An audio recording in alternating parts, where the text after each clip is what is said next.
Hello everyone, welcome back to my channel English with Shasta. I am Shasta. Today we'll discuss the lesson number 6 that is named as electoral system of a particular book comparative government and politics.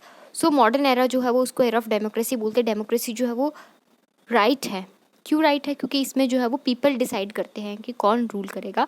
दो तरीके के, direct और indirect. ठीक है. Direct में क्या होता है, पॉपुलेशन ज़्यादा होती है इसलिए हम डायरेक्ट डेमोक्रेसी का यूज़ नहीं कर सकते. इनडायरेक्ट क्या है, इंडिया में ये जो है वो की जाती है क्योंकि पीपल जो अपने रिप्रेजेंटेटिव चूज़ करते हैं, ठीक है, on the behalf of citizens of people. ठीक है, आपको पता ही है इनडायरेक्ट कैसे, जैसे आप वोट देते हैं. ठीक है. First pass the post system इसमें बहुत इंपॉर्टेंट है. ये इसको सिंपल मेजॉरिटी सिस्टम भी बोलते हैं. इसमें स्टेट को डिवाइड किया गया था डिफरेंट कॉन्स्टिट्यूंसीज में.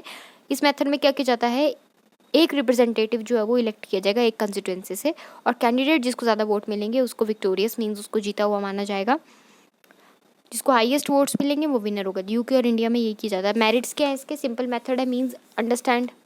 जिसको ज़्यादा वोट्स मिलेंगे वो जीत जाएगा. ईजी है ना अंडरस्टैंड करने के लिए. Choice of right representative limited होते हैं. ठीक है, तो एबल पर्सन अच्छे से चूज़ किया जा सकता है. क्लोज रिलेशनशिप है किसके बीच में, वोटर्स और रिप्रेजेंटेटिव्स के बीच में. क्योंकि लेस एरिया होते हैं तो उनके आपस में अच्छे रिलेशन होते हैं ना. ऐसे विधायक विधायक जानते हो ना आप लोग, ऐसे. रिस्पॉन्सिबिलिटी ऑफ रिप्रेजेंटेटिव, रिस्पॉन्सिबिलिटी किसके हाथ में आ जाती है, मतलब जो भी उसने काम बोले हुए हैं कि मैं ये करूँगा वो करता है.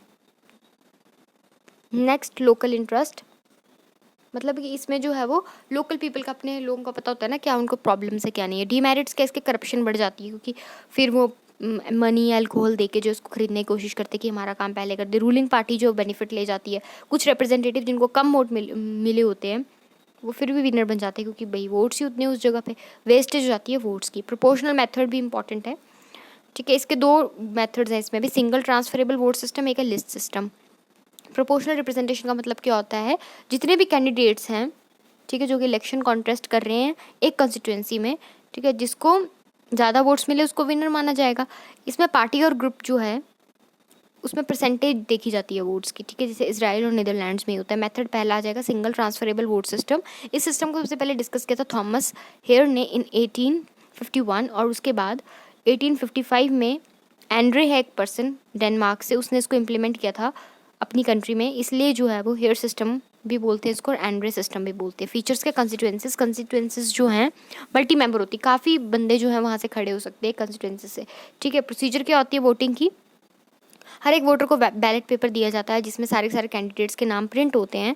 ठीक है, आपको प्रेफरेंसली नंबर करना होता है जैसे कि आप करते हैं, जैसे कि आपने बना देना है वहाँ पे 1 2 3 4 5 6 से पर्सन सीरियल नंबर है, कैंडिडेट्स के नाम है ABCDEF. ठीक है, प्रेफरेंस आपकी पहली किसको है दूसरी किसको, आप अपने हिसाब से निशान अपना मतलब नंबर लिखेंगे. कोटा जो है वो डिसाइडेड होता है इलेक्शन को जीतने के लिए. हेयर मेथड से कैसे निकलेगा, टोटल वोट्स, जितने भी वोट्स उस बंदे को मिले होंगे डिवाइड बाई टोटल सीट्स जितनी होंगी, सीट्स में +1 कर देना है और इसको पूरे को +1 कर देना है. ठीक है. एंड्रे मेथड में टोटल वोट्स जितने वोट्स मिले हैं और नीचे जितने सीट्स हैं जिसके ज़्यादा हुए वो बेस्ट. काउंटिंग वोट्स में क्या होगा, टाइम ऑफ काउंटिंग जो है वो फर्स्ट प्रेफरेंस के जो वोटर्स होते हैं ना, मतलब वोटर्स की जो फर्स्ट प्रेफरेंस होती है उसको हम इंपॉर्टेंस देते हैं.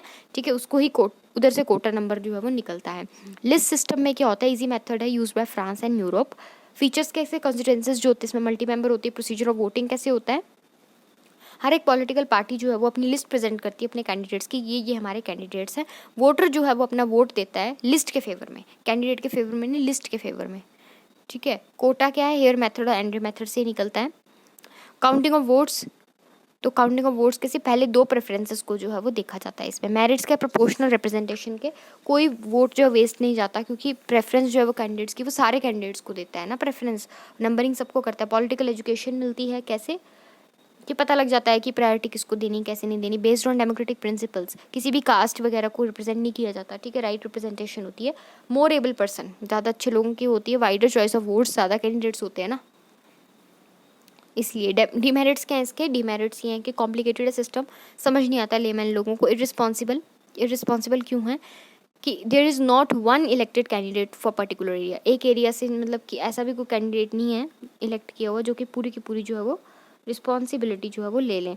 कोई कॉन्टैक्ट नहीं होता वोटर और रिप्रेजेंटेटिव्स के बीच में. अनस्टेबल है गवर्नमेंट, मिक्सड होती है ना, और वोटर की चॉइस जो है वो लिमिटेड होती है. ठीक है. This is all about your lesson number 6. So in next video will discuss lesson number 7 that is named as the party system. और 7th और 8th चैप्टर के मैंने सिर्फ आपको पॉइंट्स प्रोवाइड किए क्योंकि उसके खुद लिख सकते हैं आप, बहुत ईजी है वो. ठीक है. So God bless you all, take care, love you all, bye bye.